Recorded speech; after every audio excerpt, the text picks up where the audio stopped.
যারা প্রথম থেকে এখানে রয়েছেন, কিন্তু তারাও খুব গুণী মানুষ। আমরা ভেবে রেখেছিলাম স্যার যখন আসবেন এবং যখন অতিথি বরণ হবে তখন ওনাদেরকে আমরা সংবর্ধনা দিব। সেই হিসাবে আমি ডাকছি কলকাতা ফিল্মসের সঙ্গে দীর্ঘদিন যুক্ত পেশার সাংবাদিক এবং দীর্ঘদিন পেশার সঙ্গে যুক্ত থেকেও ওনার রিসেন্ট একটা উত্থাপন হয়েছে। উনি ওনার নিজস্ব নক্ষত্র নিউজ নামে একটি চ্যানেলকে লঞ্চ করেছেন। আপনারা সবাই নক্ষত্র নিউজ দেখবেন, সাবস্ক্রাইব করবেন। এটা ওনার দীর্ঘদিন সাংবাদিকতার একটা বিরাট জয়।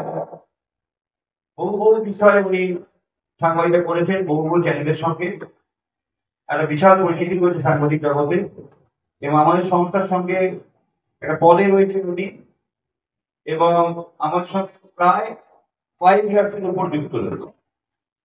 আমি সেই সুরজিৎকে আমি মঞ্চে আসন করছি। সবাই একটু হাত তালি দিয়ে অনেক অভিবাদন করবেন প্লিজ। বরণ করে নিচ্ছে আমাদের শ্রেয়া মল্লিক।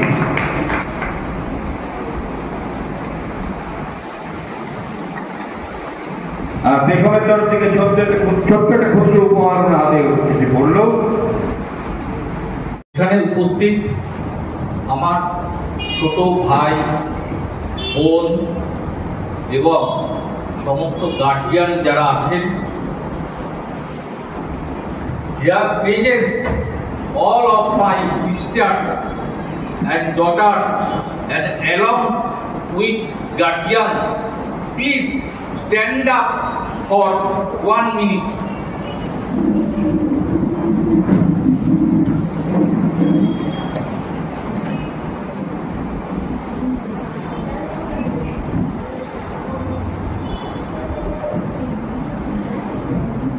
জনগণ মন অধিনায়ক জয় হে ভারত ভাগ্য বিধাতা।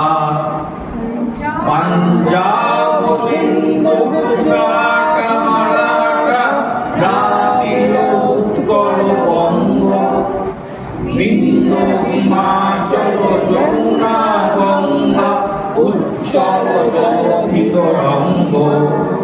তব শুভ নামে জাগে, তব শুভ আশিস মাগে, গাহে তব জয় গাথা।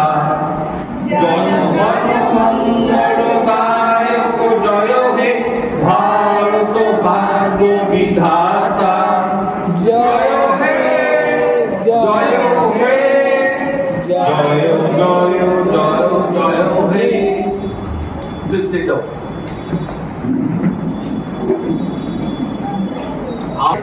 একটুখানি দেশ মাতৃকাকে ভালোবাসলাম। দেশ মাতৃকাকে ভালোবাসলাম মানে আমি আরো 10 জন লোককে ভালোবাসতে শিখলাম। সেরকমই এরকম 10 জন যদি আপনার পাশে থাকে, আমি একজনকে চুজ করব। আপনারা একটা বিশেষ সৎ এবং উচ্চাকাঙ্ক্ষী এবং অনেকের জীবনের কারিগর এই আমার দাদা। এর সাথে থাকুন, এর পাশে থাকুন। এখন এই জগৎটাতে অনেক রকম কিন্তু উজ্জ্বল ভাব চলে এসছে। সেখানে হয়তো উনি সেই উজ্জ্বলতা গুলোকে আনতে পারেন না। উজ্জ্বলতা যেখানে থাকবে না বেশি, সেখানে অনেক কিছু খুঁত থাকে এবং অন্য কোনো জায়গায় স্রোতে ভেসে যাওয়ার টেন্ডেন্সি থেকে যায়। তাই তোমরা এখানে যত ছোট ছোট ছেলে মেয়েরা আছো, তোমার গুরু হিসাবে সর্বপ্রথমে তাকে মানবে। বলো, মা বাবা। মা বাবা কখনো তোমাদেরকে কখনো কোনোদিন কোনো মা বাবা কোনো সন্তানকে বিপদগামী করেন না। সেরকম আমাদের চলতে চলতে জীবনে একজন গুরু দরকার পড়ে, যার কাছে গেলে আমি আমার সমস্ত মনের কথা অব্যক্তভাবে বলতে পারবো এবং উনি যেই পথটি নির্দেশ করে দেবেন সেই নির্দেশটা হবে একদম সঠিক।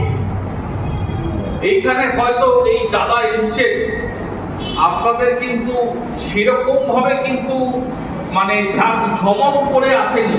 আজকে আসা যেত যে আপনাদেরকে 6 মাস ট্রেনিং দিয়ে বা 6 মাস কিছু করে দিয়ে আপনাদের বলিউডে চান্স পাওয়া যায়, এরকম জিনিস আমার নিজে আমি প্রত্যক্ষ।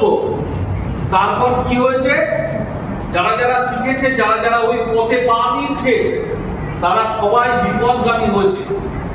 সুতরাং এখানে ওনার পরিবেশ, ওনার সঙ্গে আমার এই সাংবাদিকতা লাইনে বোধহয় 12 বছর যাবৎ পরিচয়, ঠিক আছে। কিন্তু ব্যাপারটা হচ্ছে মাঝে মধ্যে ভাবি এই 12টা বছর এই লোকটার সাথে কাটিয়ে দিলাম কি ভাবে। এই 12 বছরে তো আমার আশেপাশে অনেক লোক এসেছে, অনেক লোক চলে গেছে।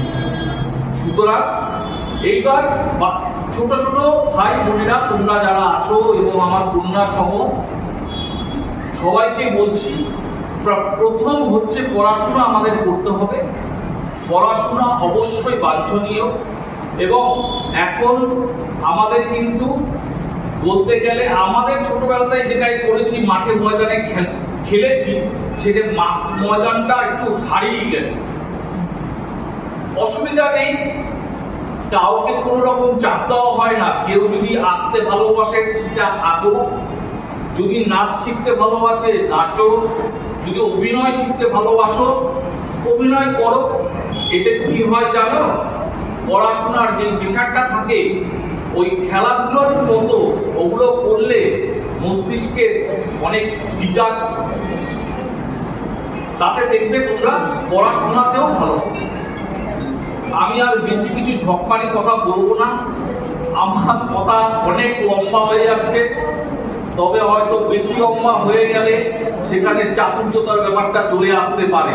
সুতরাং এই বলে আমি আমার সংক্ষিপ্ত বক্তব্য এখানেই শেষ করছি।